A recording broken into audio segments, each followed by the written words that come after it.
এই গরমে ত্বকের যত্ন কিভাবে নেবেন এই নিয়ে অনেকেই প্রশ্ন করে থাকেন। Hello viewers, this is me doctor Khadijatul cobra. কাজ করছি অ্যাস্থেটিক ফিজিশিয়ান হিসেবে, নিয়মিত রোগী দেখছি কসমোজেন স্কিন কেয়ারে। আজ কথা বলবো গরমে ত্বকের যত্ন নিয়ে।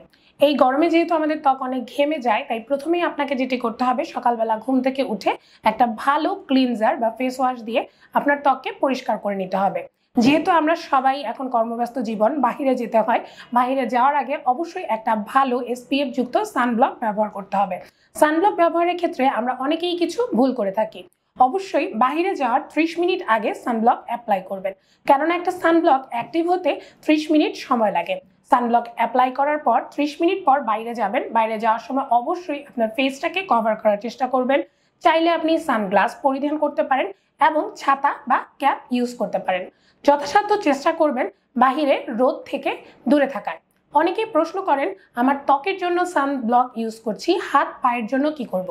তাদেরকে বলবো, বাইরে যাওয়ার 30 মিনিট আগে অবশ্যই সানব্লক লোশন ইউজ করবেন এবং চেক করে নেবেন এটি এসপিএফ যুক্ত কিনা, ডার্মাটোলজিক্যালি টেস্টেড কিনা, ডার্মাটোলজিস্ট দ্বারা অ্যাপ্রুভড কিনা।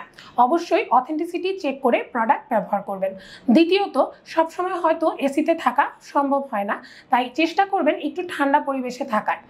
এরপরে যেটি বলবো সেটি হলো পর্যাপ্ত পরিমাণে পানি পান করতে হবে। এই গরমে আমরা সবাই অনেক ঘেমে যাচ্ছি, আমাদের শরীর থেকে ঘাম বের হয়ে যাচ্ছে, তাই আপনাকে পর্যাপ্ত পরিমাণে পানি দৈনিক অন্তত পক্ষে 1.5 থেকে 2 লিটার পানি খেতে হবে। খুব চেষ্টা করবেন ভারী খাবার, তৈলাক্ত খাবার এগুলো না খেতে, খুব লাইট খাবার খাওয়ার চেষ্টা করবেন।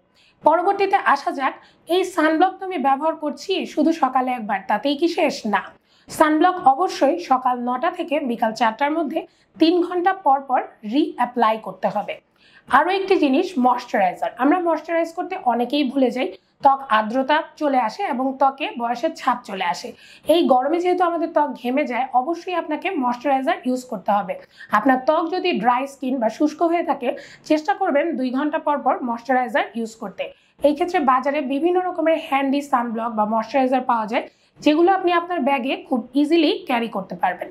এবার আপনি সন্ধ্যায় বাড়িতে ফিরে, আমরা অনেকেই মেকআপ করি, বিভিন্ন কাজের ক্ষেত্রে আমাদেরকে মিডিয়া বা ফ্রন্ট লাইনে এক্সপোজার হতে হয়, মেকআপ আমাদেরকে করতেই হয়। এই ক্ষেত্রে আপনাকে অবশ্যই ডাবল ক্লিনজিং করতে হবে। মাইসেলার ওয়াটার দিয়ে প্রপারলি মেকআপটাকে রিমুভ করার পরে একটা ভালো ক্লিনজার দিয়ে ফেসটাকে ক্লিন করতে হবে।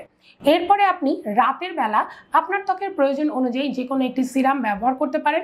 এতে আপনার ত্বক আর্দ্রও হবে না এবং ত্বক অতিরিক্ত ঘেমে গিয়ে যে প্রবলেমগুলো হয় সেগুলোও হবে না। এবং হাতে পায়ে অবশ্যই ময়শ্চারাইজার ইউজ করতে ভুলবেন না। গরমে যদি এইভাবে কিছু টিপস মেনে চলেন, তাহলে আপনার ত্বক পিগমেন্টেশন থেকে বেঁচে যাবে এবং মেচতা এবং আরও অন্যান্য বিভিন্ন রোগ থেকেও কিন্তু ত্বককে সুরক্ষিত করতে পারবেন।